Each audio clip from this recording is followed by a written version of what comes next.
C'est le débat de ce Smart Impact. Je vous présente tout de suite mes invités. Alain Schnapper, bonjour. Bonjour. Bienvenue, vous êtes directeur général de la communauté des entreprises à mission. À vos côtés, Nathalie Rondeau, bonjour. Bonjour. Bienvenue à vous aussi, ravi. Responsable au sein du Centre d'excellence ESG chez KPMG, le cap des 1000 sociétés à mission qui a été franchi, c'était à la fin de l'année dernière, fin 2022. On en est où aujourd'hui ? L'Observatoire des sociétés mission, on a référencé 1200 à l'heure où on se parle, et il y en a pas mal dans les tuyaux, puisqu'il y a des processus administratifs qui sont un peu lents, mais donc la dynamique ne se ralentit pas. Donc le rythme de conversion, j'allais dire, se maintient ? On a doublé à peu près tous les ans depuis le début de la loi Pacte, donc on va voir si on arrive à tenir ce rythme cette année, si on va franchir le cap des 2000 à la fin de l'année, on espère. Mais pour l'instant, il n'y a rien qui nous empêche de l'espérer. Alors, on va rentrer dans le détail des motivations des entreprises à mission. Nathalie Rondeau, vous avez réalisé une étude sur les pionnières, en quelque sorte. Donc quoi, les 50 premières, c'était il y a 4 ans et quelques, quand la loi Pacte a été votée. Il en ressort quoi de cette étude ? Alors effectivement, une étude sur les 50 sociétés à mission qu'on a appelées pionnières, puisque c'est principalement des sociétés à mission qui le sont devenues en 2019-2020. S'il fallait retenir des éléments clés de l'étude, en tout cas aujourd'hui, premièrement, on est ravis de constater qu'il y a des principes clés comme la gouvernance ouverte, le comité de mission qui ont beaucoup parlé, puisque 100% des entreprises pionnières ont adopté ce mode de fonctionnement. Donc, en désignant un comité à mission, ce qui n'est pas une obligation d'ailleurs, il faut le rappeler. Exactement, donc qui ont fait cet effort pour même des petites entreprises qui ont choisi aujourd'hui de s'entourer de ce comité composé d'internes, voire d'externes, et souvent d'externes d'ailleurs, puisque 2/3 d'entre elles ont vraiment en tout cas pris le choix de surreprésenter les externes pour s'éclairer sur leur mission, ce qu'elle veut dire. Donc il y a des constats de ce type extrêmement intéressants et des points d'amélioration évidemment.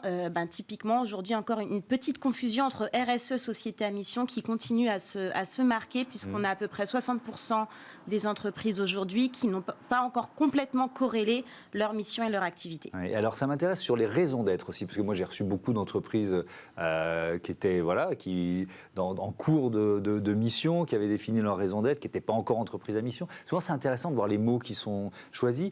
Et aussi le cœur d'activité. Est-ce que le cœur d'activité de l'entreprise est forcément inscrit dans la raison d'être ? Alors c'est un fondamental, ça fait même partie de l'obligation réglementaire, et c'est un des points sur lequel, avec l'Observatoire, on a beaucoup échangé sur justement qu'est-ce qui caractérisait une bonne raison d'être, et la représentation de l'activité en faisait partie. Oui, parce que sinon il y a des mots un peu creux, ça devient une philosophie un peu générale, c'est le risque, quoi. C'est vrai que responsable, durable... Votre avis là-dessus, Alain Schnapper ? Oui, clairement, aujourd'hui, on voit bien quand on regarde les missions ou les raisons d'être, il y en a encore un certain nombre qui emploient des mots qu'on a un petit peu trop qu'on voit un peu trop souvent et qui mériteraient d'être précisés.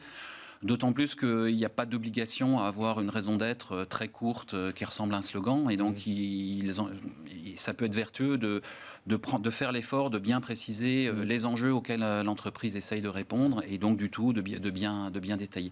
Les raisons d'être les plus percutantes sont celles qui ont été créées en faisant attention à mettre les mots les plus précis possibles, tout en laissant ouvert la possibilité, parce qu'évidemment les activités des entreprises, elles vont évoluer dans le temps, et donc il faut aussi laisser la possibilité aux entreprises de pivoter, d'évoluer, mais en même temps il faut que ça soit en lien avec l'activité, c'est inscrit dans la loi comme ça.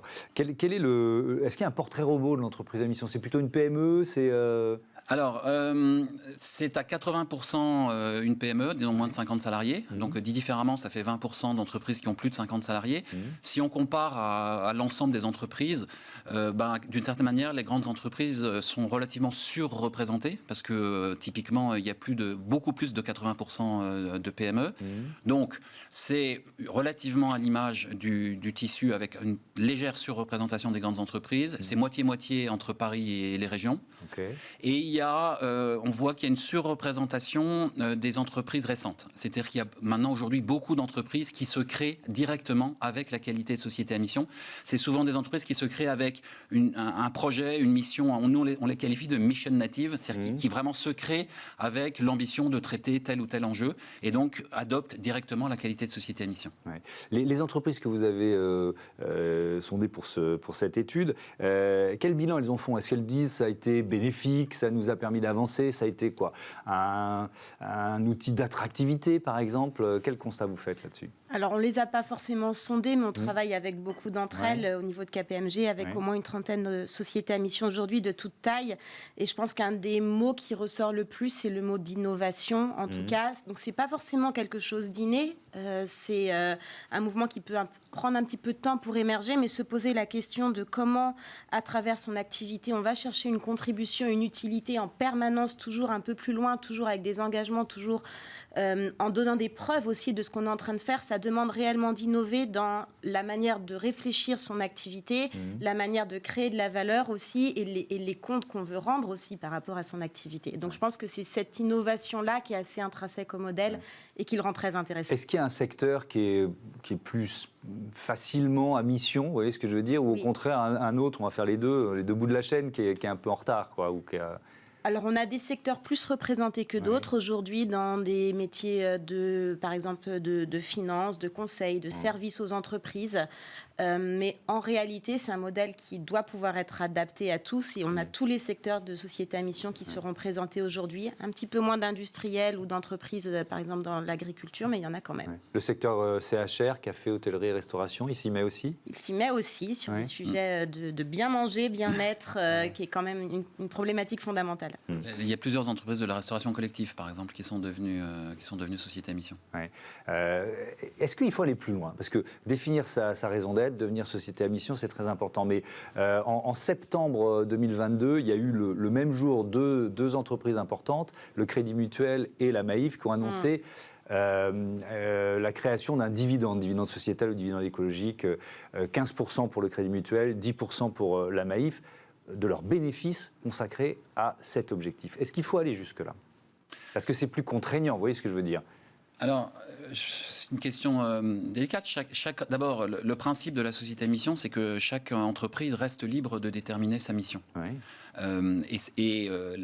Ce mécanisme, enfin, cette liberté, elle est compensée par l'obligation de rendre compte à travers le comité de mission. Oui, parce que c'est inscrit dans les statuts. Hein. Absolument. Donc, on l'a beaucoup dit ici, donc je ne l'ai pas répété, mais c'est inscrit dans les statuts. Et il y a cet équilibre entre la liberté qui est laissée à l'entreprise de choisir et de définir les enjeux sur lesquels elle veut travailler et son utilité, compensée par l'obligation de rendre compte à travers le comité de mission et le vérificateur OTI.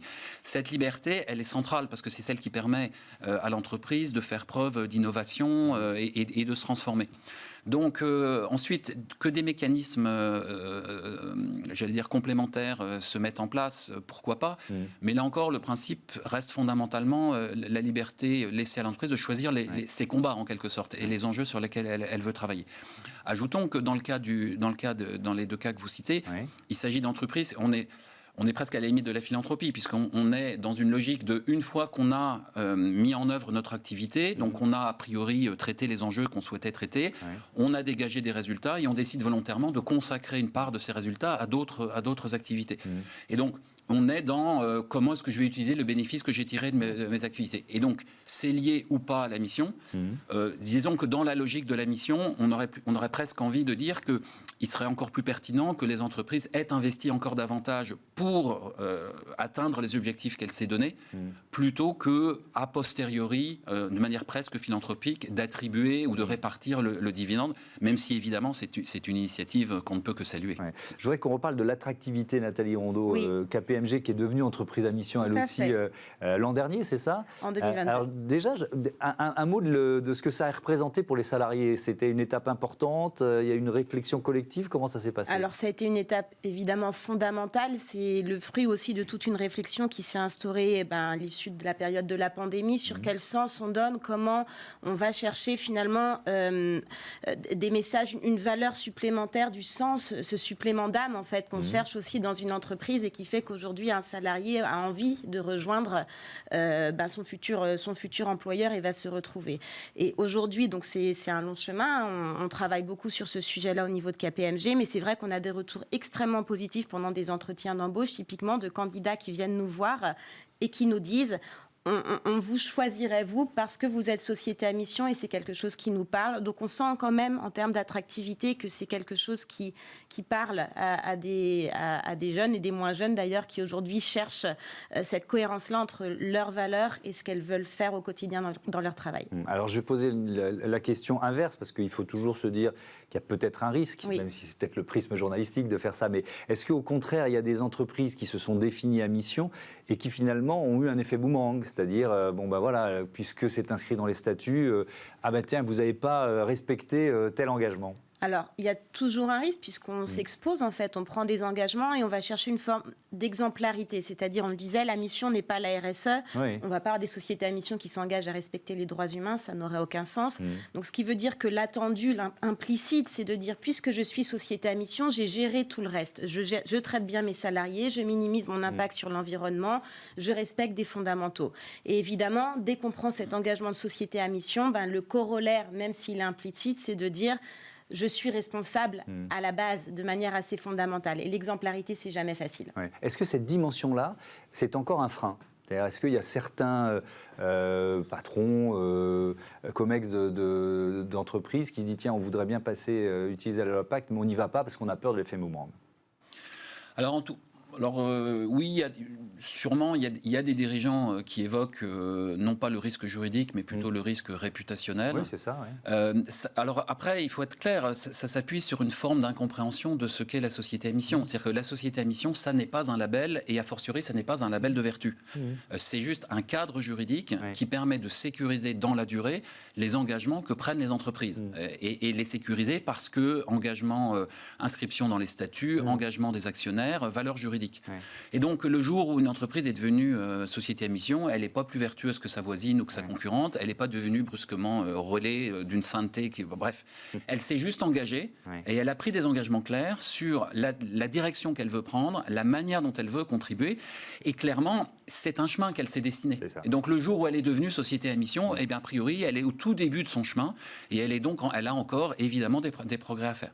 Donc, quand des dirigeants ont cette crainte, c'est aussi parce qu'il y a une forme d'incompréhension et d'une confusion, disons, entre ce qu'est un label et ce qu'est un engagement de transformation dans un chemin. Merci beaucoup à tous les deux et à bientôt sur Bismart. C'est l'heure de notre rubrique Startup, la 3D au programme.